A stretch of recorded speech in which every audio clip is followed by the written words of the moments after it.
Hello everyone and welcome to So Very Wrong About Games, a board gaming podcast about board games. I am your co-host, Mark Bigney. Very glad to see 2021, and with me as always is Michael Walker. How you doing, Walker? Well, I'm not quite with you, but with you. I see your little picture. You're like a little picture far, far away, and your voice is echoey, but I know it'll sound great to the listeners. That's all that really matters. I suppose so. We have returned to remote recording just in time for the biggest episode of the year, and it happens to be our 150th episode. Fancy that, Walker. We've come so far. We've come so far, and the lag doesn't seem so bad as it was last time, so that's good. Always onwards and upwards. So, this is a board gaming podcast about board games. What we're going to do is we're going to talk about the games we played last week. We're going to have a brief news segment, just a tiny skosh, a smidgen, a soupçon of news. And then we're going to leap into our 2020 review. We're going to do our top 10. We're going to do the best of categories. And then we're going to do the weird sort of idiosyncratic categories that we love to talk about. Are you excited, Walker? I'm excited. My favorite episode, Mark. I love it. Before we've even recorded it. That's auspicious. There you go. So what did you play this week, Mark? Well, first off, I'd just like to do a brief summary of the 2019 revisiting that I've been doing over the past few weeks, because obviously solo gaming is now more at a premium again, because we're in lockdown. I tried the solo mode for Black Rose Wars. It was interesting, but not really the Black Rose Wars experience. Warpgate, which was great, and Hellboy, which is fantastic. And so I really liked returning to those ancient, venerable antiquities released all of a year or 2 years ago, because in our hobby, that of course qualifies them for grandparent status. But in addition to that, I played a couple of skirmish-adjacent things with Dr. Stallone, and I'm going to talk about both of them because they actually share a number of similarities. One of them I tried was Guardians, which is a card game from Plaid Games, and Guardians is a kind of a tug-of-war game a la Blood Bowl Team Manager or Smash Up, but much better than either of those, really. You have the same vague notion. You have these areas in the middle of the board that you need to control. You're moving units back and forth. There's a lot of cards that do special things and special abilities. I am told that Guardians is basically Overwatch with the serial numbers filed off, but I wouldn't know because I've never played Overwatch. And I really quite enjoyed it. It's one of those games where your characters have special abilities and they can get things done, but a lot of the focus is on the special cards, but not in a way that feels unsatisfying or, oh, I had no idea that's the kind of thing that could happen. And so there was the opportunity for combos and some genuine give and take and back and forth without the feeling of being blindsided or ambushed. On top of all this, there's this lovely notion of ultimates that are being built up gradually over the course of the round. Every time you play a card with a certain icon, you get to put an energy icon on one of these ultimates, and so you get to see what's happening. These are all visible face up on the table. So I really did like that aspect of being able to, even on a first play, with characters that I had no idea about, get a sense of what was going on and the big parameters. And that's a tricky balance to strike, and I often find that Plaid Hat games don't quite hit that level, but I felt that Guardians was really solid. I thoroughly enjoyed Guardians. I thought it was very engaging, very fast-moving. As I say, a lot of room for give and take, leading me to want to try the other characters. So I was left with a very positive impression of Guardians.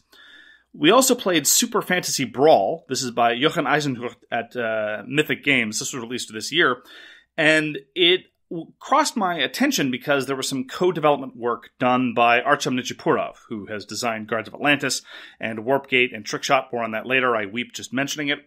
And it was almost purely card-driven this time. Instead of, you have some basic actions and cards can amplify them in the sense that Guardians does, this is almost purely a sense of, well, play a card and do what it says it does, but if you don't have a card that activates a given unit, here are some really terrible things you can do off to the side. And that I thought was interesting, but I didn't like how it shook out in theory. For one thing, there were these reactions, and it really amplified the luck of the draw. It works like a deck builder in that you discard your entire hand at the end of the round. So if you draw all your reactions at once, and your opponent doesn't attack you, well, guess what? Your turn's going to just stink. Or if you don't draw your reactions at all when your opponent's wailing on you, that's kind of awkward too. The deck size was sufficiently small that this actually happened a number of times over the course of our game, and that was unsatisfying. Further to which, the card effects were the exact opposite of what I was talking about in terms of Guardians. They were all unique. You never really had a sense of what was going to be happening. You could get a vague notion of what different characters would specialize in, but things just came out of nowhere, and it really felt like it was all over the place. Now, the objective system was nice. There's this river of objectives that first get more and more valuable as time goes on, and then get less valuable further down they go, and if you are satisfying the objectives at the start of your turn, you get to claim any of them. So it's a traditional sort of, I give you a round to try to mess with me kind of deal. But I didn't think that the character design or the specific way that the card activation really played to that strength. It was enjoyable. I like almost all skirmishy type things. But between the two, I definitely got similar vibes between Guardians and Super Fantasy Brawl, albeit in very different ways. And I definitely preferred Guardians. And for what it's worth, I think it's probably my favorite Plaid Hat game of the past few years. Plaid Hat games often are near misses for me, but I did thoroughly enjoy Guardians, and it's got an expansion in it, so with more characters, and people are clamoring for yet more content, which Plaid Hat doesn't look like it's going to be doing. But of course, Plaid Hat has been bought and sold about 5 times since I started talking, so it's tough to tell what they're going to be doing going forward. So that's my sort of skirmishy adjacent experiences over the past few weeks. What did you play this week, Walker? I got to play some MegaCity. I showed you this game. We hate dexterity games, so we pulled out I wanted to purchase this game called MegaCity, where you have all these acrylic tiles and you're building these futuristic looking cities on your little tile, on your little hexagon cardboard piece, and you got to slide it into the middle of the board, and you create this giant, metropolis city in the middle, and it looks fantastic. Unfortunately, most like other dexterity games, they try to impose rules on them, and rules stink in dexterity games. Rules are bad? You hate rules? Where they had this great idea, and they just didn't... Because I could see where some of the cards, they say you can only use a certain number of pieces, and that's kind of boring. You want to make these giant things. It says, no, you can only use 5 pieces. And then once we realized that, that's fine. But reading the rules, it seems like it's one of these things where it's like, okay, well, it's the other player's turns. This is when you build your city. And then when it's your turn, one of your actions is to slide it in. And this game proceeds very smooth like that. And it doesn't, especially if you're only playing 2 players. That player takes 2 actions, and then it's your turn, and then you grab some tiles and you want to build, but you're not really supposed to when it's not your turn. And then you say, okay, well, I'll just do this other action because because I have to at least do 2 actions. And then it's their turn, and you quickly try to build something, and they do 2 quick actions, and then suddenly your turn again. And then it's like, well, it didn't quite work out with only 2 players. And then the components didn't quite work out with 2 players because they give you enough cubes. You're supposed to be putting cubes on each of your buildings. And then the game only ends once you've built all these blueprints, but you only have enough cubes to build all the buildings. Oh. So if one player builds a few more buildings than the other player, then they don't have enough cubes, and it just doesn't make much sense. And then the whole end of the game, like I said, you have to build everything, and it just seems to drag on. But I'm looking forward to playing with more players. Hopefully it'll pan out a little differently. I have a question for you. That beautiful video you shot of MegaCity's Oceania, was that actually the end game state, or did you make 100%. Something up? Oh, wow. That was the end of the game. Okay, that was with the buildings. That is legitimately cool. Don't get me wrong. The game looks fantastic. It is super fun to play. It's just, like I said, just the way the rules sort of interfere with the flow of the game. Pretty well near the end, we just, said, okay, it's your turn. Take your time. Do whatever you like. I'll fiddle around over here while you're doing that. And then, we just went back and forth. It's like, okay, is it my turn to do a couple actions? Okay, I'll grab some pieces.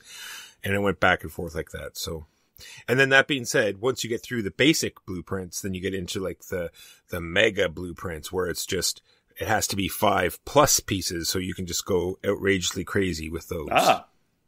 So after a while, you can go crazy.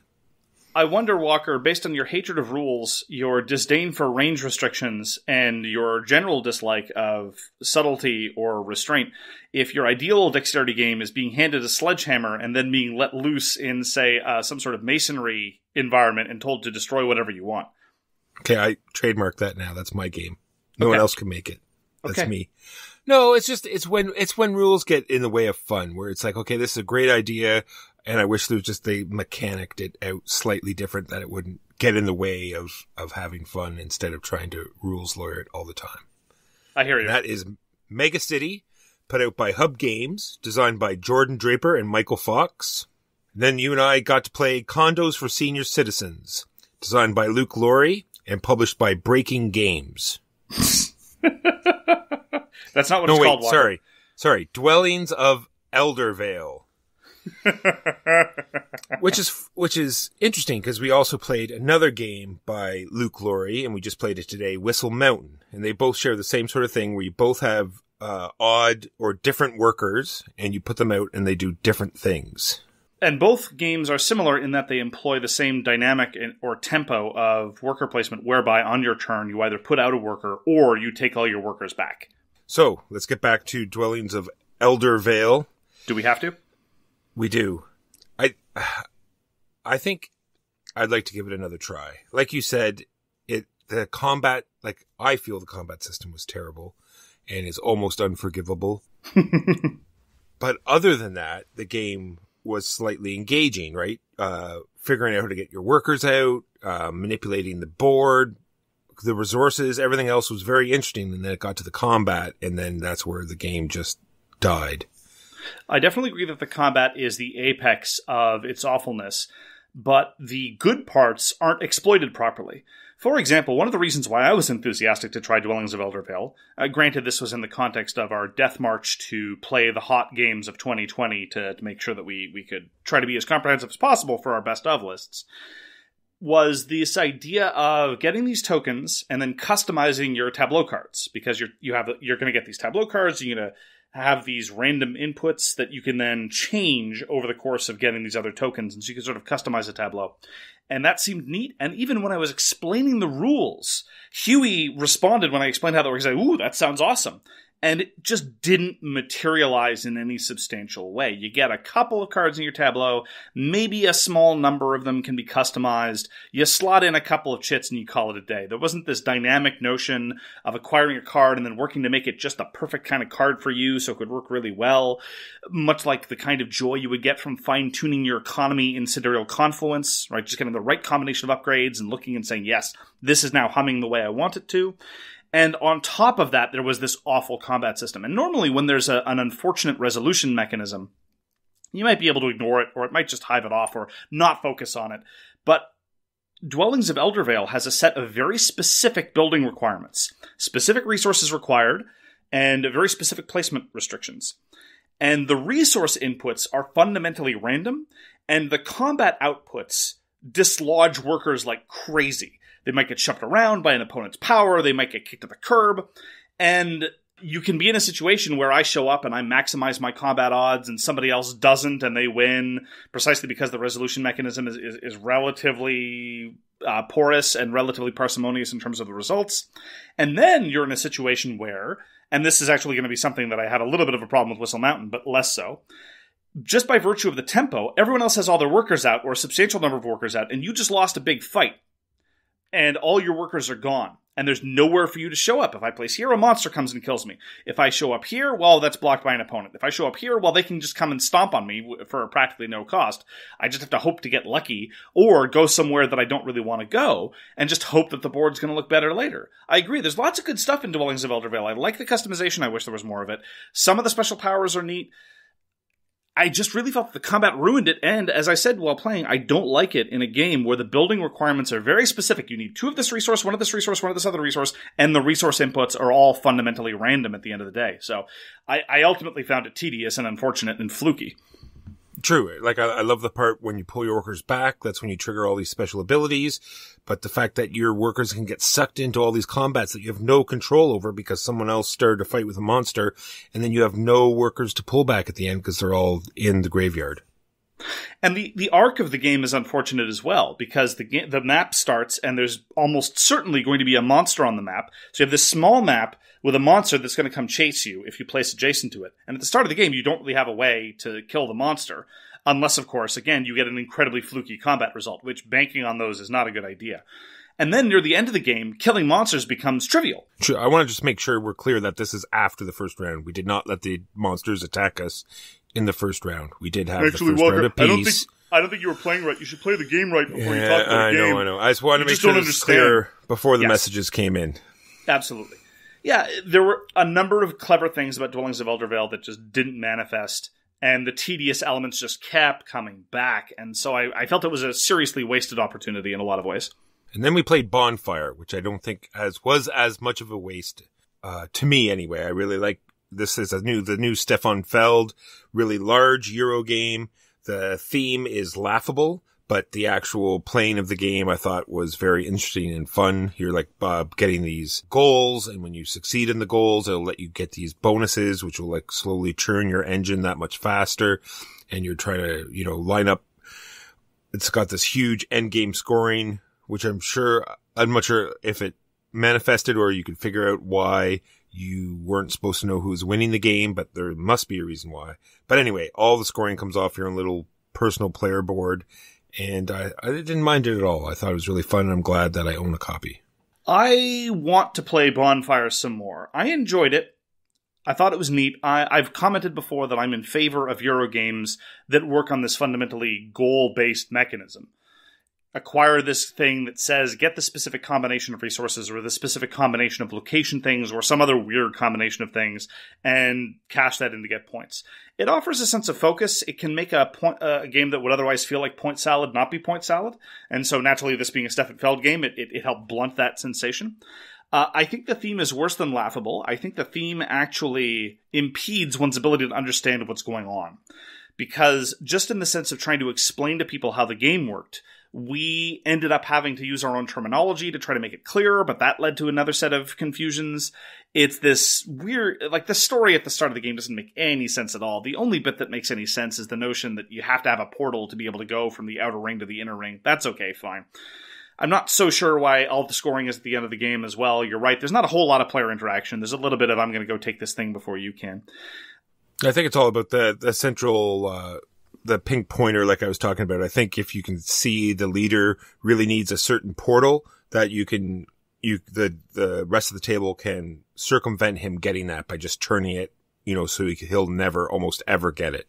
Right, but that has nothing to do with knowing what the scores are. I mean, if I want to block you, I can block you regardless of whether or not the portals happen to be there. True, I'm just saying, knowing who the leader is means the window's more wide open for, to put obstacles in his way. Okay, fair enough. Their way. Their way, yes. So, I agree with you.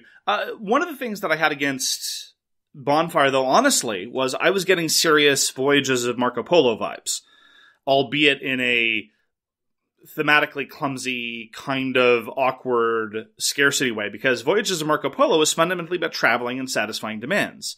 Similarly, a lot of what you're doing in Bonfire, there's a lot more going on in Bonfire, absolutely. I just wonder if it gets you the same payoff, because fundamentally what you're going to get a lot of your points in Bonfire is traveling to go get those demands, and then satisfying those demands. This is a bit of an oversimplification, but at the end of the day, I felt that I prefer to play Voyages of Marco Polo. The one thing that I really liked about Bonfire, though, and is really not evident on your first play, especially if you're accustomed to other Euro games, is your actions in Bonfire are driven by these action chits. And there is kind of sort of a hard cap on the number of chits that you're naturally going to be able to generate. And different players will have different chits at different times. And it's very easy as a new player. At the start of the game, it's like, oh, okay, well, I have 3 of these chits, and then I generate 2 more. Oh, okay, I'll just be able to do this forever. No. Those might be more or less the only chits of those kinds you're ever going to do. So you'd better take advantage of those actions and get done what you need to get done, because in the future, those actions are going to be excruciatingly difficult for you. And after the mid-game, I quite appreciated that element. Yeah, I definitely tried to emphasize that at the beginning of the game, that resources and these action chits are going to disappear, and these are the things that are going to be hard to get. No, you didn't. You just Yes, said that they would be scarce. You didn't emphasize the extent to which there was kind of a fixed limit. I just said they'd be scarce. See, that's so open to interpretation. No, I understand. And that was Bonfire by Stefan Feld. All right, let's talk about Caravan, because it sounded like you enjoyed it, and I'm really interested to hear what you have to say about Caravan that we played on Board Game Arena. I really liked Caravan. As promised, it's super minimalistic. It feels like a pick up and deliver game with a lot of the extraneous elements shorn off. It wasn't as confrontational as I think it would be with 4. We only played with 3 players. And as promised, the 3-player game felt a little too friendly. It was still a little cutthroat, and I made a couple of very, very bad mistakes in that end, because the whole theft mechanism didn't appear for the first few turns, and so I thought very naively, I'm very Pollyannish, everyone always tells me this, oh, so theft just isn't going to be a thing, the board's too wide open, there's no problem with that. Oh, I just need to to juggle around these camels. Okay, this cube's kind of in my way, because every time you pick up a cube, it's actually burdensome. I'll just move it over here. And then someone else would say, Mark, you moved that cube within 2 steps of the city where it needs to go. Screw you. And would just show up and take it. And that was awesome. That was great. That was really neat. I liked that. It really, really showed me the opportunities of the game. And as I say, I imagine it would happen more with 4 players. But I really like these super minimalistic, super confrontational, very transparent Euros. And Caravan was very, very engaging in that respect. Yeah, I love it. Like you said, super fast, super fun. It'll set up really quick. I'm interested to try it in real life to see if it still plays out, still has that feel, that quick feel, because the board game arena implementation is quite nice, but I want to see how it works out. And the only thing I'm worried about is the randomness of the draw, because sometimes you saw how it was, some people got cubes very easily and some didn't, and it could feed right into a line that you've already got set up, and sometimes that could happen multiple times, and I'm hoping that it doesn't pan out too bad.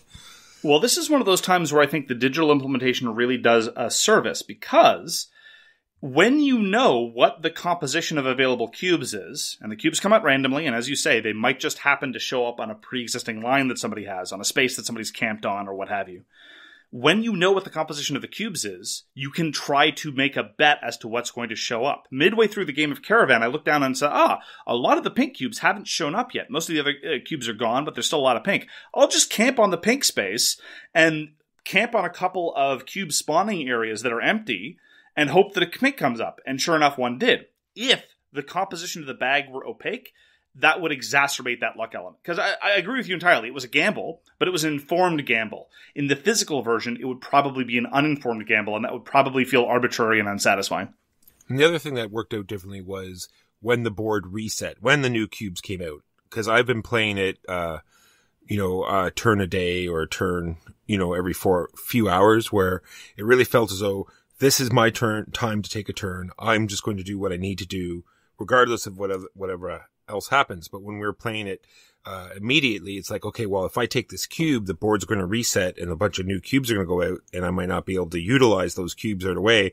And there was a trade-off of whether, okay, I'm just going to waste a turn and let somebody else reset the board. Absolutely. Resetting the board at the start of your turn can be very advantageous because you get first crack at all that new stuff. Resetting the board at the end of your turn, very, very risky, and you might be better off just skipping the action. And that was Caravan. Designed by Joe Huber and published by Rio Grande. Nice. Shall we talk next about Dune Imperium? Sure. This is a game designed by Paul Dennen, put out by Direwolf Games. Now, this is another one that's been rocketing up the hotness list, and something we should really shouldn't say needed to play, but I definitely wanted to play it before we did the show. It is a deck builder based on the new movie that will never come out because it was made in the before times. And it had some interesting, if not completely original, but some very interesting. It was done by the same people that did Clank, so it had a lot of the same mechanisms and a little few things that were the same. I felt as though it didn't bring too much new to the table, but still used stuff that they had already implemented in other games and used it quite well, I thought. In many ways, I thought that Dune Imperium felt a little bit like what I wanted Lost Ruins of Arnak to be. One of my complaints about the Lost Ruins of Arnak was I didn't feel that the card play and the board play were as tightly integrated. Normally what you would do is you would just ditch a card so as to be able to get your worker where they wanted to go, and at the end of it, the worker would just do something independently. Here, a lot of the cards had special effects based on what the worker was going to then go do. And there was far more restriction, perhaps even too much restriction, in terms of what cards could send your workers where. And so that part I thought was neat, and it really drove what cards you wanted to purchase. That having been said, I didn't really feel like the card variety in terms of purchasing decisions was ever particularly satisfying. It was one of those things where there are a couple generic cards that are pretty bad, one generic card that's super expensive and you mostly buy to get points, and then you just have this rotating 5-card display of cards to purchase. And I never really felt like I had... Mostly it's like I've got four space bucks, as we would call it. I'll just go buy the 3 or 4 space buck card because that's the only one out there. Okay, fine. I would have liked a little bit more tension in terms of what to buy. Some deck builders do this very well, some don't. I didn't think that Dune Imperium did so very well. The other fault I had against Dune Imperium is it was too long for what it was. I think it could have easily shaved off an hour. We ended prematurely, and if the game had gone the distance, it probably would have been easily a 2.5 to 3 hour game, and that's too much for what was going on. So I liked what it did with the card play, marrying to the board play. I just wish the card purchasing decisions had been better. I wish there had been a little bit more latitude in terms of how to get these things across. And I agree with you that there wasn't anything even really novel. The final note I would just point out is there's been some discussion about how Dune-y it feels, because there are some people who take Dune very seriously. And I do not wish to impose my views on Dune on the rest of the world. But I've spoken to people who care very much about Dune, and their comment about how Dune-y it felt was, well, there sure were pictures of actors on it. There you go. I'm trying to remember. Did you remember anyone buying any of the general cards whatsoever? Some people bought the card that let you burn other cards. Is that what it did? The weird portal one? No, there was the spacer card that let you go to any of the guilds and burned itself. Gotcha. That's the one. There was the card that every deck builder has, which is the card that costs 3 and generates 2 points of income. In other words, I didn't see anyone take, right? Nobody bought any of those. No. And nobody had enough money to buy the card that was basically buying a point. Because, of course, exactly, your goal is to get to 10 points in Dune Imperium, so buying a point is a huge deal. But no one really had their currency revved up to that extent. I bought a card, which again could have been interesting, that reduced the cost of that card on the turn that the first card was played, and I was hoping on a future turn to be able to snake that out if I got enough money involved. I would have liked a little, more combos like that would have been cool. I would have appreciated that. I like the fact that all the different players had different abilities, and the fact that there was sometimes different avenues to look at for victory. Like you could go heavy into combat, or you could go heavy into the political and, win in different ways there. Like you said, I wish there was ways you could get, like a lot of times I got my cards and I could not go to the spaces I needed. I said, if I could do this, and if they could just let you burn an extra card or burn an extra worker, like I literally needed one space, I would have burned everything to go to that one space. So if they had just some sort of mechanism there that you burn a worker to go there or burn extra cards, I think that would have gone a long way to make the game more playable. I agree. And if, when it is your turn to buy, those cards that give you a little bit more of that positional flexibility are available, well, then that's great. And if you can nab 1 or 2 of those cards early, and other people can't just by virtue of the luck of the flop, well, that's going to lead to a very problematic game, I think. And that is Dune Imperium, put out by Direwolf. I get to play Nidavellir another couple of times. I wanted to try out the solo version, and I have to say the solo version of Nidavellir was surprisingly effective. It reduces the availability of hero cards that you can purchase, mostly so that it can make the AI competitive, but nonetheless, it does its job. And I still felt like I was actually playing Nidavellir rather than some sort of weird pseudo-solo version. That's kind of my objection to Black Rose Wars. And Nidavellir remains very, very quick, very charming. I introduced it to new players as well as playing it solo. I'll repeat my common critique of Nidavellir, which is that the first half of the game feels more interesting than the second half, but I will say that I've come to terms with that, and the second half is still very enjoyable. I still very much like trying to get that card that will maximize my score. It's a little bit less of the jockeying for majorities amongst other players. But that having been said, given how quick and cheerful it is, and I really like the art, I like the setting, I enjoy the coin building mechanism where you can take an opportunity cost to increase the value of your coins, which will let you buy better things later, and which also reduces the prevalence of ties in the second half of the game, which is satisfying because the tiebreaker is fine, but it's a little kludgy and not as satisfying as just being to win outright because you have the better coins. I thoroughly recommend Nidavellir. It's cheerful, it's cheap, it's cute. And I'm almost always in the mood for an LFG, a little French game. And so this is another game by Serge Laget. He really knows what he's doing, and blind bidding isn't my favorite form of auction, but I think that Nidavellir does it really, really, really well. Nidavellir remains consistently engaging and charming, and I recommend it. All right, and today we played Whistle Mountain. We already spoke of it briefly earlier. Fortunately, I was sort of pulled out of the game at the beginning due to technical difficulties that I was trying to fix. But I think overall, I'm really looking forward to playing this game again. You're getting special abilities that help your actions. You're putting down the scaffolding to make place for these buildings, which everyone can use, but gives you a bunch of victory points. You're trying to get your workers higher up on the tower to get victory points. I don't want to make it sound like I'm overly excited about this game, but I do think it deserves one more play just to see how it goes. I'd play it again. It was fine. Whistle Mountain feels very, very much like a Bézier Games game. It has the same kind of graphic design, a lot of the same conceits, a lot of this same kind of tiling feel. One of the things that I objected to it was when building buildings, and there are a lot of different cool buildings, you're not really incentivized to build particular kinds of buildings to benefit your economy because you're not going to get a chance to activate them first. There's nothing about them that makes it feel like you're building. You know, of course, the pinnacle of this is Calis, where you build buildings that you specifically know you want other people to activate because you're going to get some benefit and or you're going to get income every time they go visit it. Here in Whistle Mountain, I was completely checked out on most of the buildings' abilities. I would just look at how many points it got, and I was just building the highest value ones. No, it's okay. Like you said, there's a lot of games when I was going through our upcoming list that unfortunately a lot of the games fell into, I think what you're about to say, sort of like a rhythm where one, you do an act, you see how you get victory points. So it's your turn. You do the action that lets you do this, and then you do the other action where you get the resources to finish that off, and then you do your last action to get resources to get you ready to do the exact same thing next turn. Yeah.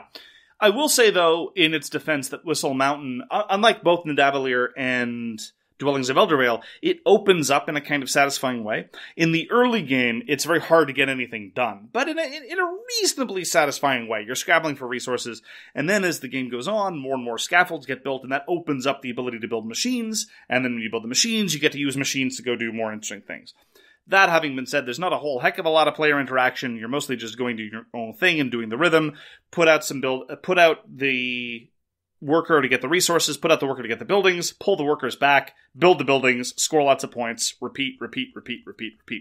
That, and there's a number of just lazy design elements that really tell me that the game doesn't have a finely tuned sensibility. Like, for example, in the action card deck, which is just one more thing on top of anything else, one of the cards is discard this card to draw 2 more cards. I'm like, come on, guys. That's a gimme. That's an indication you're not thinking about this very seriously. Yeah, I played that card just for that reason. It's like, hey, let me see if I can put this card out and see if Mark sees this. Obviously, you play it as soon as you get it. I mean, I'm not criticizing your play of the card. No. I mean, I just sort of silently slid it out onto the discard pile just to and rub my hands together and said, "Okay, here comes the train wreck." It was. I was just going to say, lastly, it's great. Say it's not as a gateway game, but say if you have a more of an intro group and you've introduced them some basic worker placement games, this is definitely like the next step to get them a little more, different mechanisms working with worker placement for sure. Sure, absolutely. I would also just finally note that the theme is incredibly absurd, not in a problematic way like Bonfire. In Bonfire, the theme actually makes the game harder to understand. Whistle Mountain is just really strange. It's like, okay, small machines need coal, but big machines need iron, and the biggest machines need both coal and iron. Okay, fine. And to save workers, you throw gold at them, and like, wait, hold on. And whistles are wild and can be used for anything. It's like, wait, slow down. And it's just... And you must build all your machines under the bridge. I think that's to appease the troll, maybe. Maybe there's some information they're not giving us, maybe. Walker, you're already making the game better by virtue of your retheming. There you go. Just, why are your workers drowning? Why is it your fault that they're drowning? How do you prevent them from drowning? By throwing gold ingots at their faces? Look, I'm no lifeguard, but I don't think that's how you save a drowning person. See, they just don't want to say, Mark, you're actually putting them out of their misery, and then they rise up. Yeah, see, wow, this game is grim. It's pretty dark. And this is Whistle Mountain, designed by Scott Caputo and Luke Laurie, the same guy that designed Dwellings of Eldervale, and published, like you said, by Bézier Games. Played Aristocracy again. Aristocracy was released last year by Reiner Knizia, and it was a sort of an under-the-radar, tasty minstrel release. I'm just going to go out on a limb. I have a number of controversial opinions, like my views on the moral status of animals or the relative merits of some sci-fi properties like Firefly or Prometheus, but I don't think I'm going to raise too many tempers by saying that Reiner Knizia knows what he's doing when it comes to tile placement. And Aristocracy is a very, very simple tile-laying game, and it has a cool push-your-luck element. It's very simple. You've got this map, and on your turn you flip over 3 tiles, and then you pick a type of tile, and you activate all the tiles that show that symbol.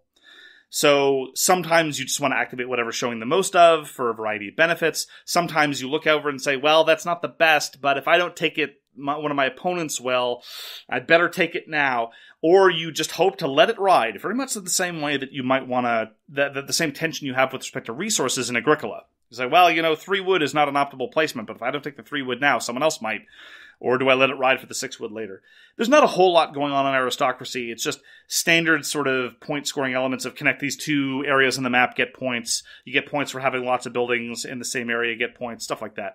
But ultimately, I really enjoyed it. It's light, it's quick, it's accessible. I've enjoyed all of Reiner Knizia's tile-laying games with the exception of Kingdoms and all the subsequent iterations there. Those ones just feel like the standard joke about Knizia games that you feel like you're doing some sort of spreadsheet or some math exercise.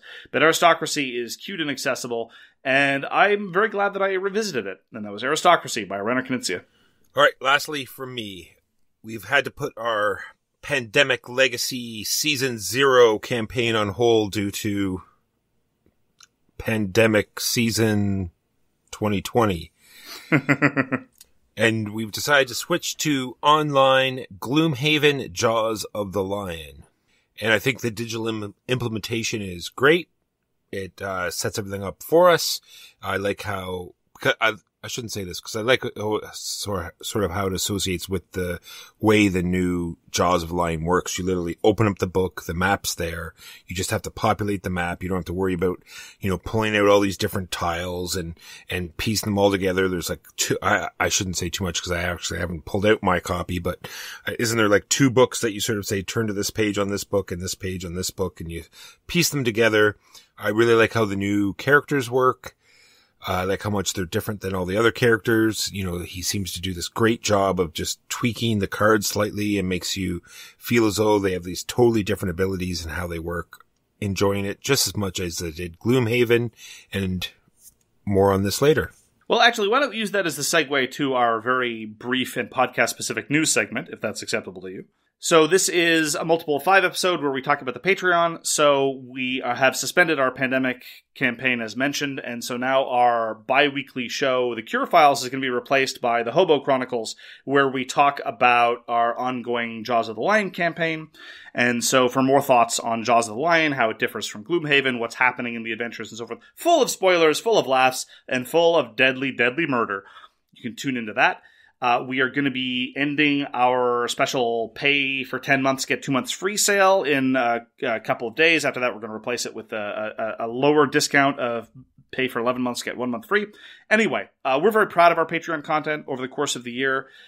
Please feel free to check it out if you're so inclined. And if not, that's fine too. We're not here to try to pressure you into giving us any money. We are just happy that you're willing to share some time with us. Yeah, and we also did something new this year for our top 10. We used this website called Pub Meeple, and we both put in our top 20 and used the Pub Meeple to figure out what our top 10 is going to be. And we both recorded this, and that will be up on Patreon soon as well. And this is actually a good opportunity to segue into our year in review for 2020. And I'd just like to mention, just as a minor preface note, the Gloomhaven problem. Because Walker and I, as well as many, many other people, are sufficient fans of Gloomhaven, and specifically of that card-based puzzle combat system that offers so many delightful tactical dilemmas and strategic trade-offs, that pretty much any year there's going to be a Gloomhaven product. It's going to be in solid contention for, if not Game of the Year, definitely very high up on the top 10. And for now, anyway, after considering the matter, we've just decided to simplify our lives and declare that Jaws of the Lion is an expansion. So I think that's legitimate. If it can be played with all of the other Gloomhaven stuff or interact with them normally, then I think it's a legitimate thing to say that it can be considered an expansion. It's not compatible with all of the material, but anyway, it's the kludge we've decided on for now. So we will talk about it later, but not in the context of our top 10. So here's what we're going to do. We're going to talk about our personal top 10 of 2020, and then on top of that, super bonus. You deserve 11 games from each of us. We're going to talk about our Game of the Year. So we'll start with our personal top 10s, and then our Game of the Year. Walker, what was your 10th best game of 2020? Mark, this is a game that came out of nowhere. I saw it. I didn't think much of it. It came from Pandasaurus Games. When it got pulled out of the box, it's like, oh, this is going to be a cutesy sort of segue game. It's called Gods Love Dinosaurs, and this is a fantastic game of keeping your little player board balanced, because we have the dinosaurs that have to eat predators and predators that have to eat prey, and you got to keep this very interesting balance of all these things alive and spreading around so that you can utilize all your actions every turn. Love it. We'll play it anytime. Gods love dinosaurs. I'll be talking about that later. And my number 10 is a game that I think you'll be talking about later, and that is C.U.R.E. C.U.R.E. is kind of complicated for me because C.U.R.E. is a brilliant area majority game by Michael Schacht that I've been playing for a very, very long time. And C.U.R.E. is, although a very excellent area majority game that I will happily play any time, it is also the worst instantiation for my tastes of this system. I prefer both Han and Web of Power, which were two of the versions that were released previously. I have less experience with the version called China. And so there were some usability issues, and I'm not a huge fan of a lot of the new modules and some of the other maps. So I realized that this is highly idiosyncratic, and honestly, one thing I should stress about all of my top 10 anyway, is catch me on a different day, and some of these rankings might move a couple of levels, but that's not a function of my indifference. That, I think, is a function of how quality a year 2020 was in terms of releases. And honestly, even my 11 to 20 are solid games that I would play any time at the drop of a hat. So C.U.R.E. maybe deserves to be higher, but because of my indifference to the particular production that was done by Thundergriff, C.U.R.E. is going to be my number 10 game. Coming at number 9 is MegaCity by Reiner Knizia. It's sort of you can play it normally, but we play it legacy style. I'm just going to talk about it under the legacy part. Never mind the normal game you can play. I think this is a fantastic, way to spend, I don't know how many games, 15 games, 18 games, whatever it was. It leads you through this great polydomino, strategy of different ways to put them out, different ways to start the game, different ways they score, and I'll play it again anytime. MegaCity by Reiner Knizia. MegaCity is also my number 9 for my personal top 10. I will add only that as a mark of its quality, despite the fact that it's a very simple game, very straightforward, you got these constant little revisions that upended the formula. You couldn't play the same way every time. And I was willing to play this 3 times back to back, day after day after day, to complete the campaign because I was sufficiently engaged. There are not many games I can say that about. MegaCity, easily my number 9 of the year. My number 8, Imperial Spells and Steam. So this is a game by Level 99 Games where you're putting out trains and making these deliveries, and you have special abilities on top of special abilities. You're building your little engine. Haha, see what they did there with the engine building train? Yeah, thing? I saw. I wish I didn't, but I saw. Okay. I saw. You're creating this cool little tableau where as you move your little pawn along your cars, each car gets more and more powerful as you build all these abilities, and you're filling up the map with trains and collecting these victory points as they slowly dwindle off the board and trying to steal them before the other players do. Imperial Spells and Steam came in at number 8. Imperial is just shy of my top 10. I'll be talking about it a little bit more later. My number 8 is Eclipse, Second Dawn from the Galaxy. I will just reiterate what we said during our full review of the game a few months ago. Eclipse is brilliant when it's not being stupid and painful. And it is those moments of brilliance that really manage to elevate the entire game, despite the fact that it doesn't do anything to solve a lot of the fundamental multiplayer conflict game problems of A fights B and C wins, of there's still too much turtling, even though they've reduced that in the second edition. The second edition is a glorious, overproduced, beautiful, over-expensive production. But Eclipse does a great job of taking a lot of those epic feeling 4X experiences and condensing it down into a 2.5 to 3 hour experience in a beautiful package. And the ship customization is absolutely peerless. If it weren't for the ship customization, I would not play Eclipse.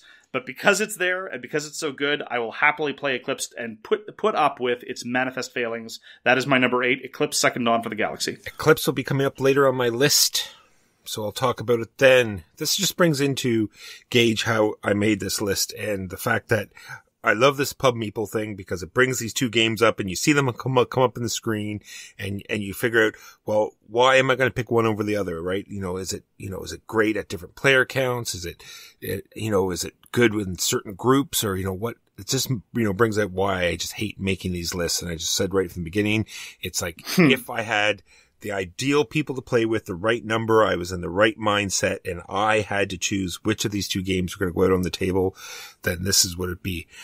And the other thing is, like, how do you put like a My City up against Eclipse, right? Where My City is such a quick little game. And it's like, if I was going to have a gaming night and it was just My City or a game of Eclipse, then I'm going to pick Eclipse every time, because I'd feel unfulfilled if we just played one game of My City and then called it a night. You know what I'm saying? It's just such a weird trade-off. But anyway, this being said, coming in at number 7, Beyond the Sun. This is another game. When I saw pictures of it, I thought it was going to be an interesting, complex game, and it all worked out to be very interesting. It's this giant tech tree in front of you with a combat map on the side that's like an area majority, and you can sort of do everything nice and balanced, or there's some strategies where you can say that you can get your early lead over here on the combat board and then siphon it over onto the tech tree, and there's all sorts of different ways you can do things. I love the fact that when you research something first, you're the only one that can use it for a while until people catch up. It's just an all-round, very interesting game, Beyond the Sun. I have merely 2 things to add. Number 1, I'll be talking about it later. And number 2, give me back my copy. You stole it. Oh, this is true. My number 7 is Ultra Quest. I had deep misgivings about Ultra Quest by the Sadler brothers after the deep disappointment that was Brook City, but I love Street Masters, and I was worried that they just didn't know how to iterate on their modular deck system without making the system bloated and cumbersome. I was very pleased with what they did with Ultra Quest. They managed to get all the complexity in a manageable form so that every quest feels different and independent. They deal with a lot of standard dungeon crawling tropes, but by the same token, they do some more interesting variations on it. You have rescue missions, you have to put out plagues, you have to put out fires, you have to do all kinds of different feeling things that give you just a level of customization and narrative without making things cumbersome or difficult to manage. Because I have to manage a lot of games for a lot of different people, and at the point where it gets too cumbersome, it starts to feel too much like work. And I was worried that Ultra Quest was going to run afoul of it, but absolutely not. It's a beast. It's still going to be 2 hours, and it's going to eat up your entire table space, and it's a little difficult to explain how to play, but Ultra Quest is ultimately worth it. In the dungeon crawling genre that often retreats the same old tropes and the same old mechanisms, Ultra Quest feels simultaneously like a throwback to all the good elements of it, but simultaneously also like a nice textured improvement on the genre. I'm a big fan of Ultra Quest. I'm glad I took the leap, and I'm glad I stuck with it. Not for everybody, certainly, but an excellent game. Number 7 is Ultra Quest. Number 6 for me is a fantastic skirmish game called For What Remains. And this is a game that uses a bunch of cardboard tokens, and you get to build your own army, and there are 6 different armies you can choose from now. And they all have their own special abilities, and there's none of this, fantastic over-the-top abilities coming out of nowhere. They're usually all the same right from the beginning of the game right to the end. They even get downgraded sometimes. As you wound units, they get less and less abilities, they move less, they shoot worse. And I love that in this game. It's one of these systems where you roll a bunch of dice, and no matter how many successes you get, I got at least 1, then it gets wounded. Not 5 wounds and it's destroyed off the table before you even had a chance to use it. It has this interesting chit activation system where you sort of have to manage your units, right? Every unit has 3 tokens, and you sort of have to break it up because the ones you use one round have to sort of sit off to the side while you use the other ones, and so you have to sort of manage that, and they come out randomly. I just love everything about For What Remains, and I'm looking forward to playing it a lot more in this coming year. Very glad to hear it, Walker. My number 6 is Gods Love Dinosaurs. I, as well as Walker, am a huge fan of it. There's something about deeply accessible Euros that have subtle little trade-offs where you suddenly realize in turn 6 that you messed everything up in turn 2 that I find very, very appealing. And one thing that Walker didn't mention, because another thing that I love about Euros is tempo management. Knowing that A has to come before B, but after C, and then worrying about how everyone else is going to start triggering these events. Because every animal activates on a different timetable, and that influences how you draft tiles. And that tension is so lovely and so marvelous, and it brings the player interaction to it, because far too many Euro games where you draw tiles to build onto your own map don't have enough substantive interaction for my tastes, even though I love tile-laying games. But Gods Love Dinosaurs threads that needle and manages to make a profound statement about giant death lizards and theology all at the same time. Number 6, Gods Love Dinosaurs. Number 5 for me is Praga Caput Rigny. This is another very heavy Euro. It's got these very interesting physical dials that you manipulate, and they actually stop you from doing things that you're not supposed to do and trigger things that happen that you might forget.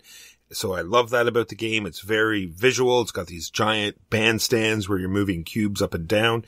It has a huge decision space, different avenues to look at, different tracks to go up, tiles to put on the board, huge combos that trigger off each other almost to the point that you're going to forget, half the stuff you're supposed to do. So it is a little off that way, but I'm looking forward to playing a lot more of this game and seeing what else, because just after just a few plays, this is what it has presented. I'm looking forward to see what other things we can pull out of it for sure. Praga Caput Rigny. Just shy of my top 10, definitely in my top 20. Number 5 for me is Versailles 1919. I was very much looking forward to this, and it very much delivered because I love the thematic elements of the great powers coming together at the end of World War I and ruining the rest of the world because they don't know what they're doing. And it's all about making these terrible, terrible trade-offs of your imperial ambitions completely ignoring the will or self-determination of vast swaths of people and not caring about it. So very much like Meltwater or Ladies and Gentlemen, it's a game about simulating being a complete jerk. And I very much appreciate that element. It's a negotiation game. I would have liked it even more if there was a little bit more opportunity for deal making. There's still lots of opportunities for deal making, but it's not constant back and forth and constant negotiation. Very often you're able to do things by yourself or just set things up by the area majority element to take care of what you need done, which is okay. It's also a touch overlong, but I really like the way issues are resolved and then unresolved, case depending. It's a fabulous representation of the period. You'll laugh, you'll cry, you'll lose 15 pounds, you'll learn about history, and you'll enact the Sykes-Picot Agreement, even though that was a terrible idea. So I very much think that Versailles 1919 is one of those great accessible GMT games that has a number of Euro elements and a number of historical, vaguely simulationist elements, designed by the venerable and famous wargame designer Mark Herman in collaboration with Jeff Engelstein, famous Eurogame designer. It is a fabulous design. I'm a big fan. Versailles 1919. Coming at number 4, I have Undaunted North Africa. This is by the same designer that put out For What Remains. And this is just a solid system, and I can't wait to see what else they do with this. This is a system where you're deck building, you're drawing 4 cards at the beginning of your turn, and 1 has to be spent for initiative. And you want to play all of these cards, but you want to win initiative, because if you don't win initiative, then your opponent goes, and the wounds they cause could make you lose those cards that you have left in your hand, so you won't get to play them. It's such an interesting game, and the fact that they didn't go heavy into line of sight or movement or any of that stuff. They made it nice, minimalistic. Flow is real. The choices, not only where to move your troops or how to move the troops, it's which cards to discard, which cards to buy, how to cycle your deck. Everything is there. I love Undaunted, and North Africa came out this year. Give it a try. Undaunted North Africa is also my number 4 for 2020. David Thompson, I'm just going to call it, is the designer of the year as far as I'm concerned. He came out with 3 excellent designs in 2020 alone, and this was also the year where I discovered his absolutely genius earlier release, Pavlov's House, which for my money is probably the best solo war game that I've ever played, definitely among the top tier. And Undaunted North Africa is a further refinement of that excellent system that we saw in Undaunted Normandy. That initiative system gets me every time, the tense decisions all the time. I'm not a huge fan of some of the scenarios, and I'm not a huge fan of the change of scale, but the introduction of vehicles is very interesting and simultaneously very accessible. We're supposed to expect from next year in Osprey Games Undaunted Reinforcements, which is going to introduce vehicles to Normandy and introduce new elements to North Africa and offer multiplayer versions as well as a solo option. I cannot wait, similarly, for more things in the Undaunted system. David Thompson co-designed this with Trevor Benjamin, and David Thompson also co-designed For What Remains with other designers, but honestly, for me, David Thompson is absolutely a designer to watch. Huge fan, and number 4 for me is also Undaunted North Africa. Coming in at number 3, Eclipse Second Dawn for the Galaxy. Now, this literally limped onto my list at like the back 20s. I thought, well, I should put a big 4X game on here. And then slowly as it matched up against these other games, I just thought, which would I rather play? It just kept beating these other games out. I just love these huge rolling sort of 4X, like either explore out in a totally different direction than other people or go right in after them and be in their face and get in their way. Like you said, this ship designing where you have all the different schematics in front of you, it's like I make this engine better. So every ship that has that blueprint now on the board moves faster, and you create these cool weapons and these interesting combos, and you can totally, I shouldn't say turn on a dime, but you can just like look over and say, okay, well, he's suddenly got this shield that I have to do something about. It's like, okay, well, I'm going to have to get this weapon that I'll start putting it on all my ships. And now, he's in trouble. I've made these glass cannons, and I've got to make sure I keep on that side of the galaxy, because if I go against these other people, it's very interesting. Eclipse, and I love how they did this. This new edition is fantastic. And, they've done away with, they've made it so much more streamlined and fun to play as opposed to being tedious to play. My number 3 is For What Remains. And honestly, as I said before, catch me on a different day and some of these rankings will change. And this is absolutely true of For What Remains and Undaunted. I've commented before that in many ways their strengths are mirror opposites of each other. What I love about For What Remains is its unique activation system, its brilliant solo system, and the fact that it's wide open and you can army build. Whereas what I love about Undaunted is how it is tight and constrained and focused, and that initiative system gets me each and every time and does interesting thing about deck building. And so I would happily put Undaunted at 3 at a different day, or For What Remains at 4. But absolutely fabulous two-player games, both by David Thompson in conjunction with other people. For What Remains is a marvelous, marvelous product put up by DVG. And if you are at all into skirmish gaming, as I very, very much am, For What Remains gets my highest possible recommendation. And that is my number 3, For What Remains. Coming in at number 2, Project Elite. There's no two ways about it. We both love Space Hulk. We both love Aliens. This is just sort of a merger, or if not, just more of the same, except now it's in real time. It's sort of like a tower defense. These aliens are creeping towards your base. You're frantically rolling dice. You're getting interesting weapons. You're zooming around the board. You're being the hero. You're just doing it all. There's a ton of new characters. Artipia Games put this game out years ago, and it was almost impossible to get. Then Simon Games did a Kickstarter, so now it's more accessible. They did a fantastic job. I will play this anytime, any night. Project Elite. Love this game. Just shy of my top 10. I just find it a little too repetitive, and the real-time element, honestly, is a crutch for the fact that what's going on isn't actually all that interesting. I'll actually have more to say about that specific element later. No diss on Project Elite. It's just, real-time dice rolling is fun. Absolutely, 100%, I'll do it. But you have more enthusiasm for the game than I do, which is fine. My number 2 is a game you haven't played. It's called Horizon Wars Zero Dark. This is a tabletop skirmish miniatures rule set done by Roby Jenkins, who also did Horizon Wars, which I'm also a fan of. And again, comparing these 3 excellent skirmishy systems, Undaunted, For What Remains, and Horizon Wars Zero Dark, I had a tough time making the call. But at the end of the day, what Zero Dark does to just nudge it out in my current preference system is the fact that there are a number of different wide open scenarios, which is one of the virtues of Undaunted. It has an excellent dice-based allocation system that's a fascinating little tactical puzzle every time you make a resolution. It's not cumbersome, but at the same time offers you a marvelous array of choices. You get to spend from a menu of choices every time you pick up the dice. And it is solo, co-op, or competitive. It is the miniatures gaming rule set for these troubled times. The AI system is brilliant and very easy to manage, and nonetheless offers genuine threat and surprises.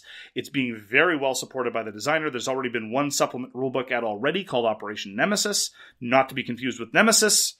Nemesis is not a good game. Operation Nemesis for Horizon War Zero Dark is most excellent. And honestly, I think Roby Jenkins, very much like David Thompson, is a designer to watch. He's going to be coming out with very interesting stuff in the new year, from what I understand. And if you're all interested in miniatures wargaming, if you have any miniatures at all, you have enough miniatures to run Horizon War Zero Dark.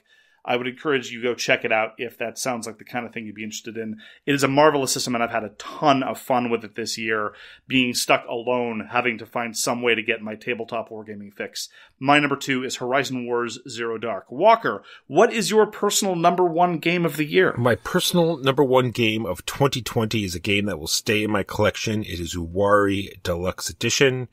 It is a game that's full of choices, full of fantastic art, full of very simplistic mechanisms, super easy to set up, plays easy, super easy to teach, huge decision space, everything about it. We have area majority here. We have longest route over here. We have comboing totems here. Tons of stuff, tons of maps, new content that we haven't even looked at yet, a solo mode. Love C.U.R.E. Deluxe Edition. If you haven't tried it yet, try it. It's a fantastic game.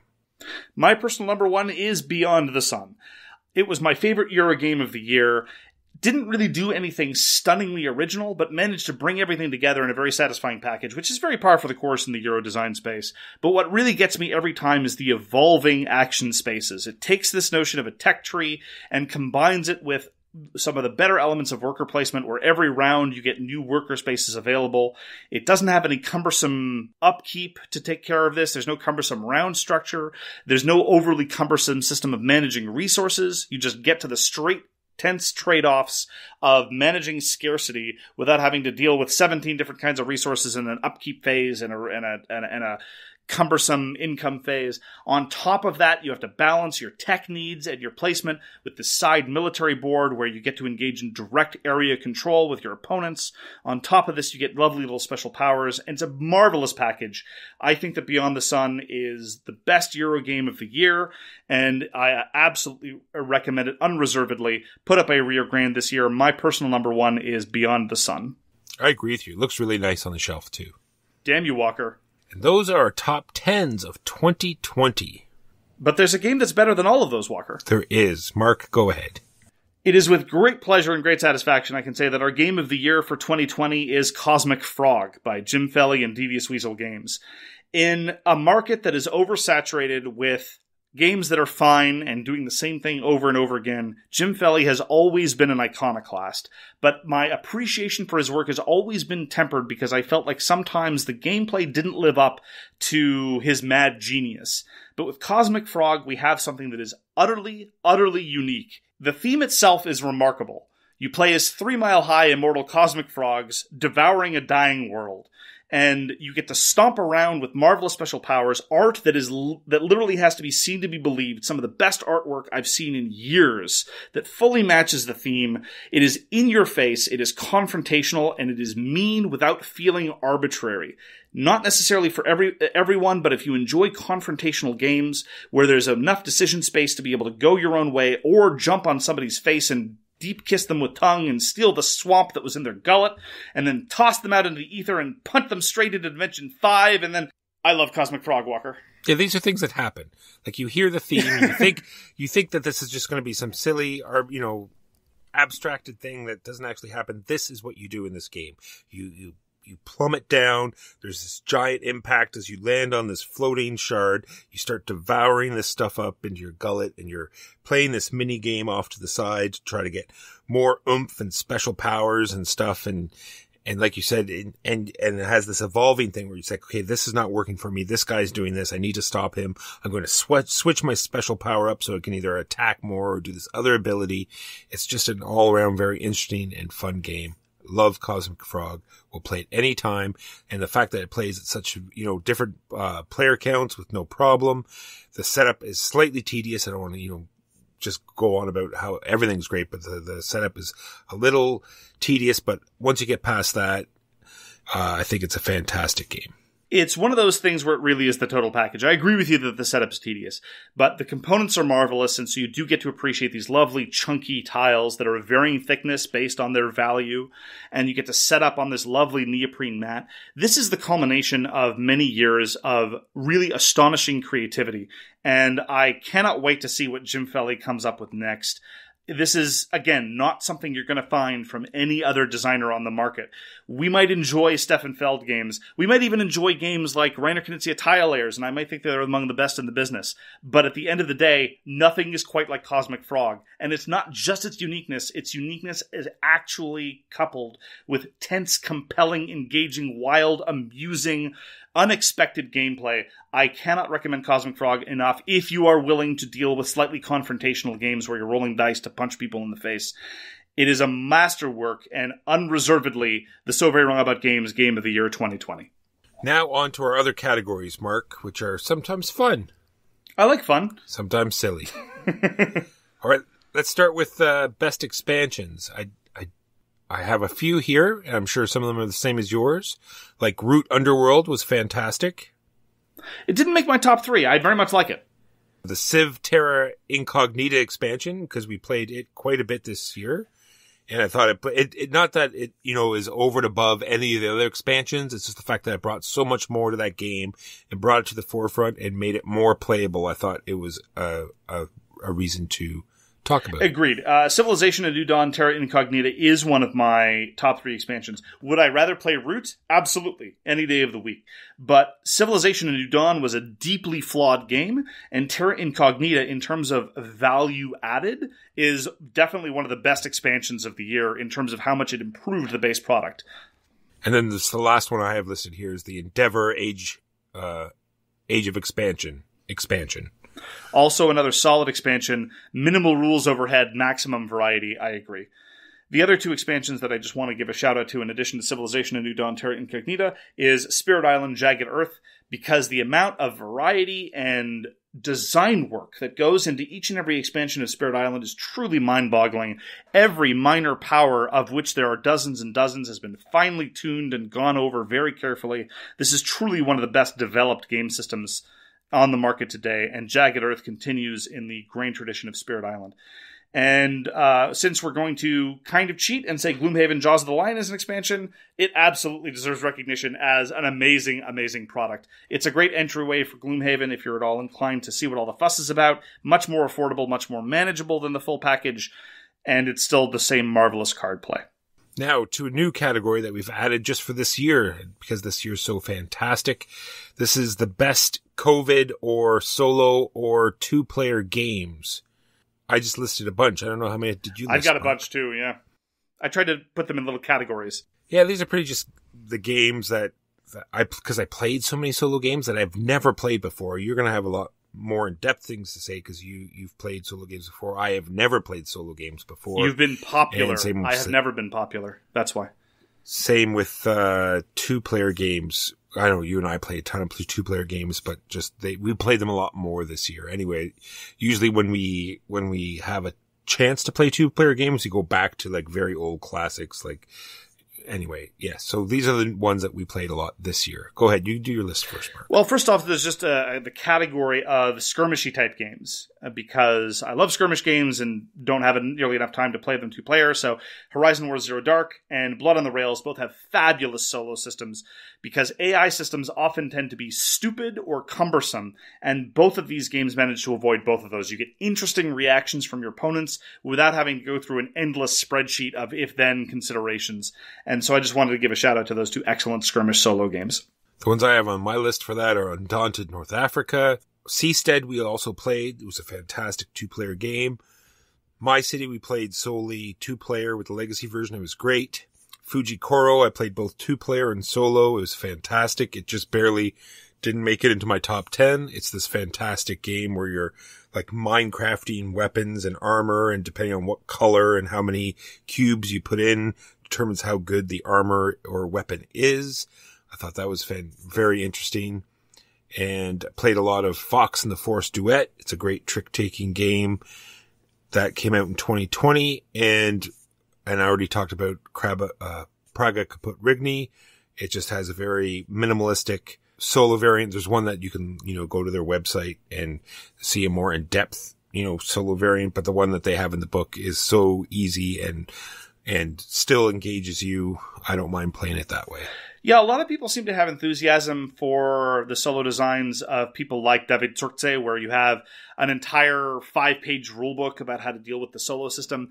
I've never really been enthusiastic about that, so I very much, like you, appreciate solo systems like those in Praga Caput Regni, where they're very, very simple and straightforward, and you get to deal with the game as it feels like in normal situations.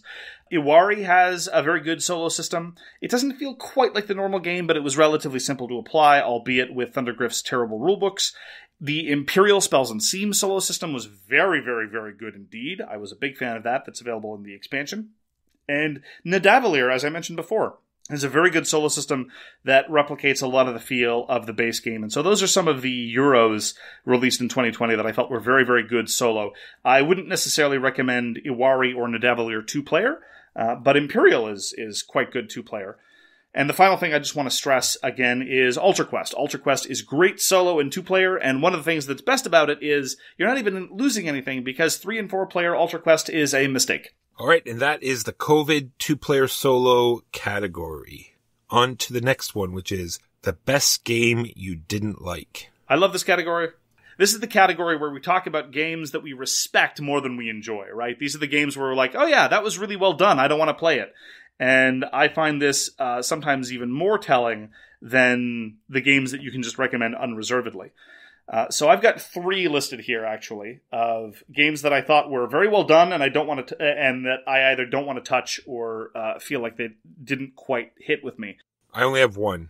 I'll just start with one that doesn't even really belong here. It's just sort of a gimme, and that's Imperial Spells and Steam. I will play Imperial Spells and Steam, and I enjoy it. It's just I don't ever feel like it's firing on all cylinders.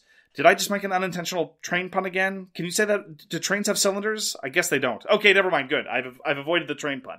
I never really felt like it was living up to its full potential, and I tried to articulate that in the review. I respect it more than I enjoy it, and part of it is the pacing. Part of it is the way the second half of the game feels. But very, very excellent design, and I respect the design work that went into Imperial a lot. I just feel like it doesn't quite sing with me as it ought to. Another game under roughly the same category was Tekenyu, Obelisk of the Sun.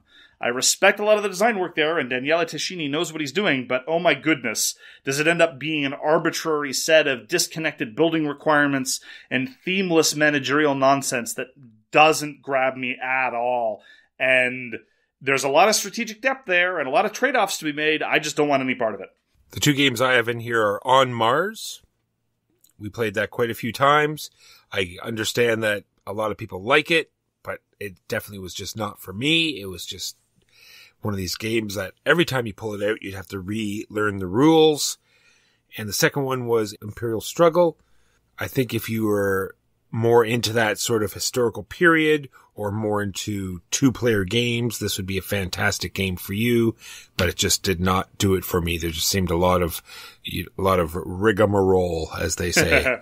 Imperial Struggle was in my top 20. It was just side of my top 10. And just to reiterate something that you said before and that I said as well this episode, this was such a solid year of gaming that I even feel that our 11 to 20 could have been a top 10 in other years. That's how deep the field was. I had no problem coming up. I had to actually winnow my list down to 20 to get my actual sorting mechanism. Really solid year. Possibly the best year in gaming since the first year we did this in 2017, where we had Gloomhaven and Serial Confluence and Spirit Island and Guards of Atlantis and oh my goodness. Anyway, embarrassment of riches. The last game I have in this category is On Mars as well. This to me is the ultimate sort of soulless Euro that doesn't come together, and yeah, there are systems to be grappled there, and they all kind of fit together, sort of, but not in any way that I want to engage with. And yeah, not that I want to put together, though. Yeah, but Vital Lacerda has never really... I mean, I still haven't played Kanban. I should really play Kanban before I write off the works of Vital Lacerda, but I've now played 3 Vital Lacerda games, and as far as I'm concerned, he's 0 for 3. I very much think that when it comes to heavier Euros, he's not really calibrating to my tastes. On Mars is definitely one of the best games this year that I did not enjoy. Which brings us to the related category, worst game that you liked. These are games that could probably be called guilty pleasures. You don't really respect the design. You wouldn't necessarily recommend them to other people, but gosh darn it, you enjoy the heck out of them when you do get to play them with a stupid grin on your face. Mine is Title Blades, Mark.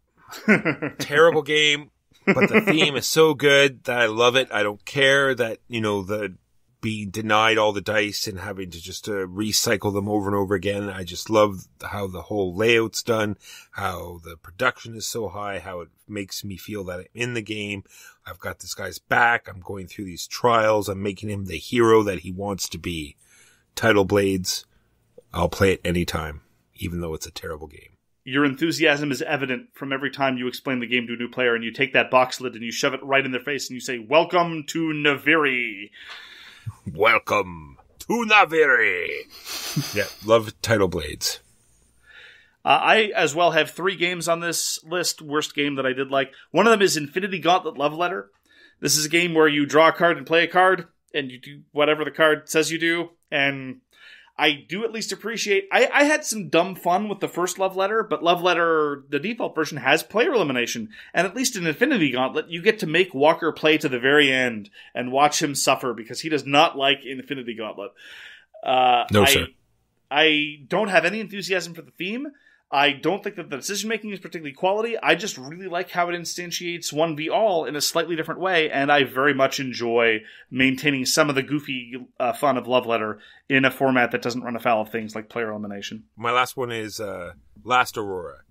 I've waited for this game, and it's like a post-apocalyptic race. You're building these cool trailers out and putting these giant weapons on them, and you're picking up these survivors, and you're trying to get to this ship before it leaves port, or else, everyone will die out of this harsh winter, and you're rocketing along, taking losses as you can. And even though like we said in the review, the turn order is painfully bad, but I think other than that, the gameplay is not too terrible. They can put that on the back of the box. Not too terrible. Not too terrible. I had a great deal of fun this year with the Top Gun strategy game. The game where you first play volleyball and then you do a dogfighting thing. And I will say, first of all, that the dogfighting is surprisingly interesting. It gets a lot of the sort of double guessing and head fakes and psych-outs that you would get in a more convoluted, complicated game like X-Wing or the Battlestar Galactica game or any sort of movement template-based game there. And it's very quick and very visceral. And the volleyball segment is stupid and aggressively dumb. And it's just there because it was in the movie. But I have a soft spot for the works of Prospero Hall, and for my money, Top Gun is the best work that they've done this year.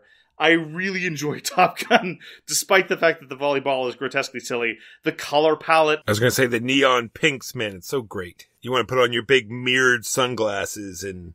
Call me Iceman, Walker. And finally, another game that I think is not particularly good, but I thoroughly enjoyed and completely surprised me was Pendulum. Pendulum, I think, is Stonemeyer's best work since Scythe, which is to say it's Stonemeyer's second good game after Scythe. And this, I'm going to analogize very directly to Project Elite. I don't think that Project Elite is very well designed, and the quality of decision-making I don't think is particularly hot. But it's still fun and tense by virtue of the fact that real time is a great way to make you engaged and make you feel like your decisions are consequential, even if all you're doing is picking up and rolling dice as fast as you can and your decisions are relatively obvious.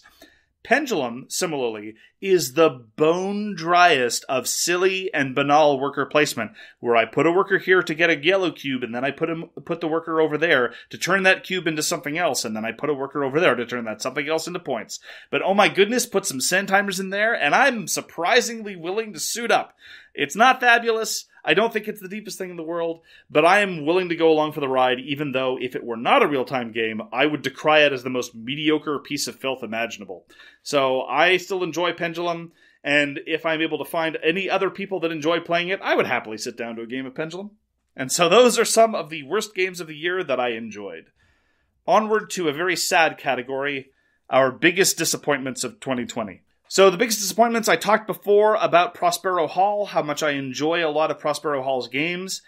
I was very much hoping that Godzilla Tokyo Clash was going to be a sort of free-for-all punch-you-in-the-face joyride that would finally feel satisfying and wild and not arbitrary and silly.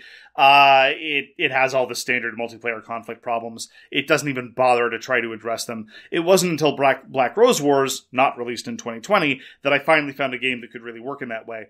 But Godzilla Tokyo Clash was just not what I was hoping it was going to be, and felt ultimately very forgettable and very bland. Not very fun, not very well designed. Godzilla Tokyo Clash was a big, big disappointment for me. Next up is an expansion I've been looking forward to for quite some time, an expansion to a game I love, Aristea Primetime. Again, making a brilliant two-player game multiplayer is hard and requires that you grapple with multiplayer conflict issues, and Primetime doesn't. I still recommend Aristea unreservedly, just I don't think that it's ever going to be a quality multiplayer experience, which, quite frankly, is not a huge tragedy because very few two-player games manage that transition well, but I was foolishly optimistic for Primetime, and I was disappointed. My one and only disappointment that I have listed here is Fort. When I saw the art for this game, when I saw how the gameplay, how it sort of sounded like there would be this great deck building and cards you didn't use would go out and you had this huge decision space on what cards you're going to play and keep, and there was going to be this cool building of the fort and pizza and toys, and it just did not pan out whatsoever. So Fort, definitely the biggest disappointment for me this year. I would have been disappointed if I'd had any enthusiasm for Fort to begin with, but I didn't really like Grant Rodiak's earlier output, so I guess I wasn't terribly shocked when I didn't like it. My biggest disappointment this year, actually, in some ways, was Skytier, because up until this point, every MOBA-style game, whether it was distantly MOBA-related, something like Aristea, which doesn't really feel very MOBA to me, but some people call it that, or whether it was strictly a MOBA recreation, something like Radiant, which is a fabulous game, or something weird like Yellow Darkness, or something minis heavy like Rum and Bones, I have enjoyed all of them. Skytier was the first game to ape the sort of MOBA experience that I found tedious and unengaging, and so I was very, very, very disappointed because up to that point I thought that the genre could do no wrong in my eyes. A lot of people love them some Skytier, a lot of people think it's the best ever. I just didn't do anything for me. So Skytier was probably my biggest disappointment of 2020. Now on to the biggest pleasant surprises. I have but two. And I've already talked about Gods Love Dinosaurs, how I had no idea that it was coming out or what it was when it was brought onto the table. I thought this was just a fantastic little Euro game that packs huge punch in such a little box. Absolutely. Came out of nowhere, was not expecting anything out of it. Really, really, really good, and made both of our lists. I'll just echo what I said about Pendulum. Pendulum was one of my biggest pleasant surprises of 2020. The fact that I liked it was a huge shock to me. And I don't think it's brilliant. It didn't make my top 20, for example, but still really surprised by how much I enjoyed it. Also, I'd just like to echo MegaCity.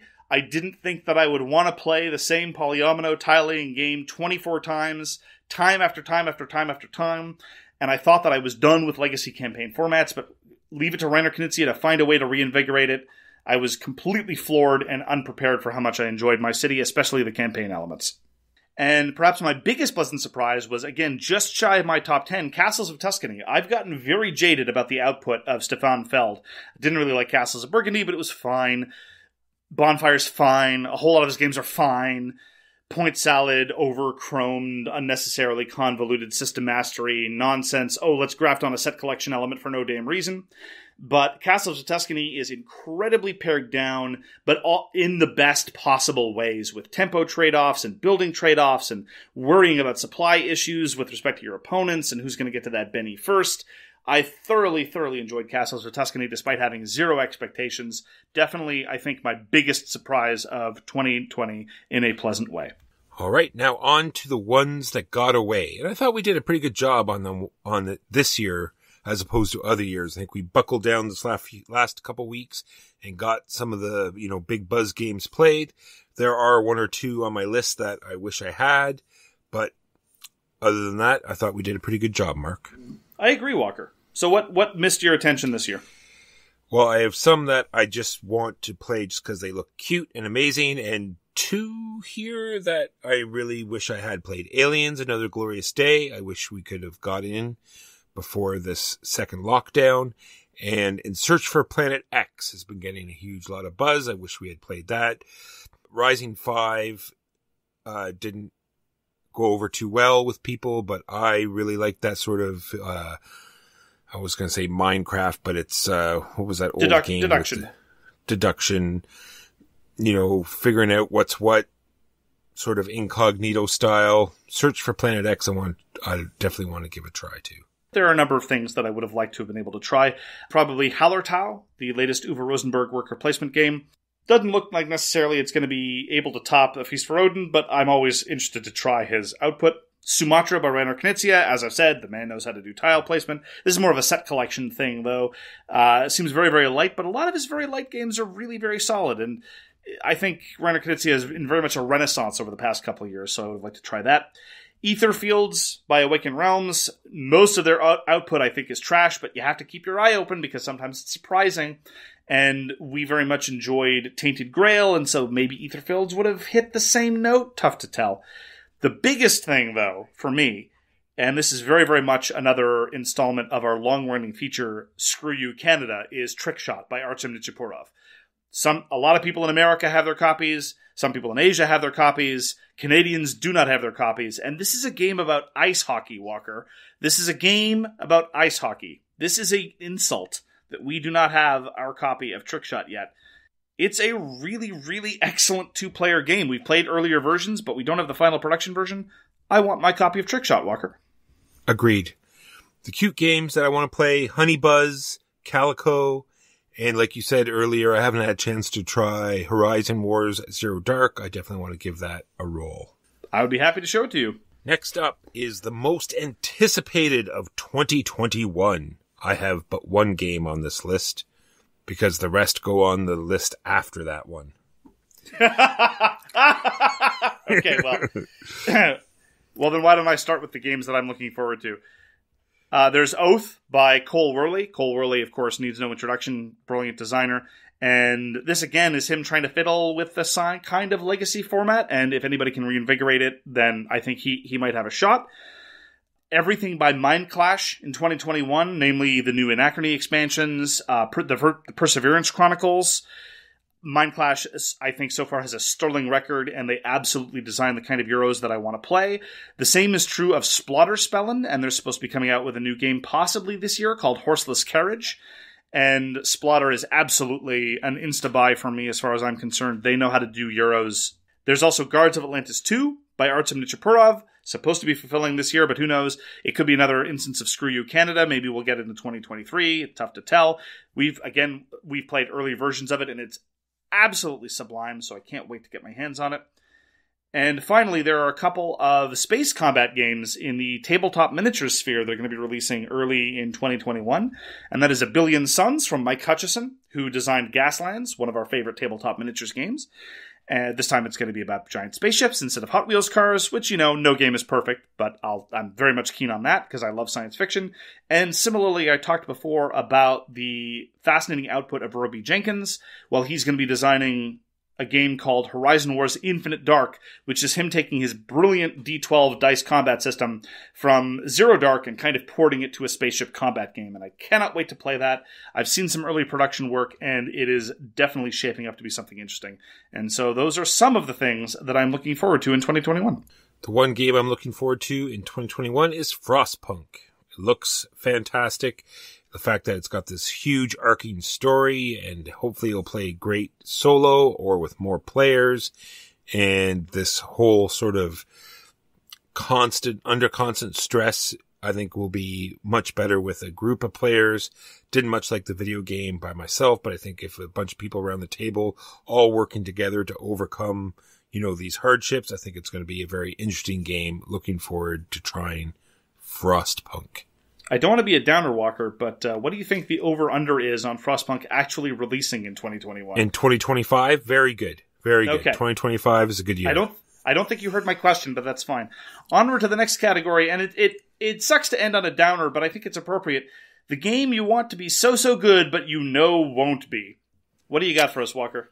Freedom 5, Mark. I'm sure it's on your list as well. Maybe it's not. I don't know. Only because I forgot about it. Gotcha. We love Sentinels the Multiverse, and it's a fantastic card game. They're coming out with a board game, And I want it to be so good. The miniatures look amazing. The concept looks good. And I just hope that it all plays out. I'm worried that it's going to be way longer than it needs to be. And that it will cycle over and over again. What I mean is that there won't be a good enough build up to the end. There's a lot of reasons to be optimistic. Stephen Gibson's attached, and he's one of the best artists in the industry as far as I'm concerned. The Sadler brothers are attached, and they do wonderful co-op games. But the company doesn't have the best track record, and it's by Richard Lanius, who did Defenders of the Realm, and it's kind of sort of a Defenders of the Realm elaboration. And Defenders of the Realm was kind of bad, so yeah, I'm with you. What else you got? I have Titan.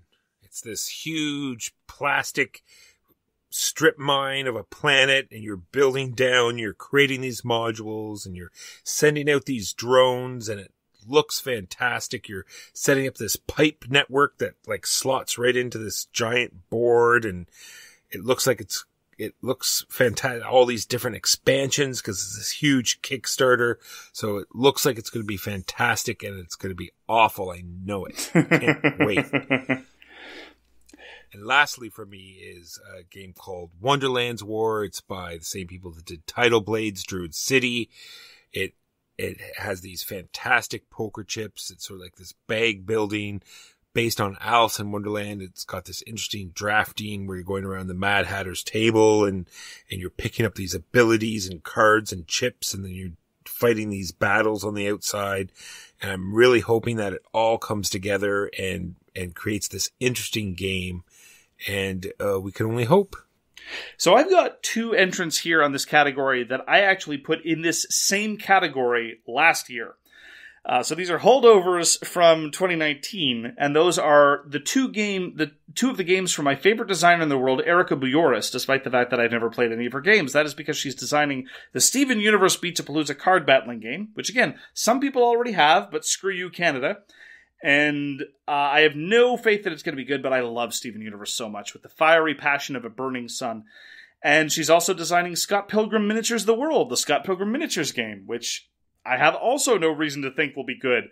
And I've had no reason to think they would have been good in 2020, but they didn't get released in 2020, so there you go. I would also point out that the third game that I talked about last year as wanting to be good and no one was Aliens Another Glorious Day in the Core, which just snuck in for 2020 and sure enough was pretty solidly mediocre, but worth playing. The final note that I'll add on games you want to be so good but no won't be is PAX Renaissance 2nd Edition. And this is a bit of a strange category because I know it's going to be good. I've been playing PAX Renaissance 2nd Edition with some of the new cards for a long time now. But the actual changes they've introduced in terms of the graphic design and in terms of the color choices and the components for second edition, it's one of those cases where they've assiduously not listened to the very consistent feedback from the user base. And I'm not going to be the kind of person that says you should always accept all criticism and all input from all your fans. Absolutely not. You should exercise some editorial control. But the card design strikes me as a step backward. The color choices strike me as a step backward. All the component choices seem at best a sideways step rather than upgrade. So I think this is going to be a tremendous missed opportunity. But what the hey, I'll remain optimistic and I will reserve final judgment until I get the final product. So that's PAX Renaissance 2nd Edition. Wonderful game. Probably won't get the graphic overhaul that it deserves. And that is our 2020 Extravaganza Spectacular Show. Goodbye, 2020. We hardly knew ye. So check out our streaming. We're doing all our games online now, and we're streaming almost every other day. So check out the schedule on our guild. Best move of the year, Mark. Hamilton. Weathering with You. Thank you very much for joining us for So Very Wrong About Games. If you'd like to get in touch with us, you can reach Walker via his email, justrolledadice@gmail.com. You can reach me, Mark Bigney, on Twitter @TheGamesYouLike. For more public discussion, you can find the So Very Wrong About Games Facebook page, or you can check out our Board Game Geek Guild, which is guild number 3236, and you can find us on Patreon. We read everything you send us, and we'll get back to you if we can. Thanks again for tuning in. We hope to see you again soon, and Happy New Year. Peace! You've been listening to So Very Wrong About Games, produced by Michael Walker and edited by Mark Bigney. Special thanks goes to What Does It Eat for generously allowing us to use their most excellent song, FOS, as our theme. You can find them at whatdoesiteat.com. You can reach us by email at soverywrongaboutgames@gmail.com or on Twitter @SoWrongGames. Thanks very much, see you next time, and always, try to be right, but remember you are so very wrong.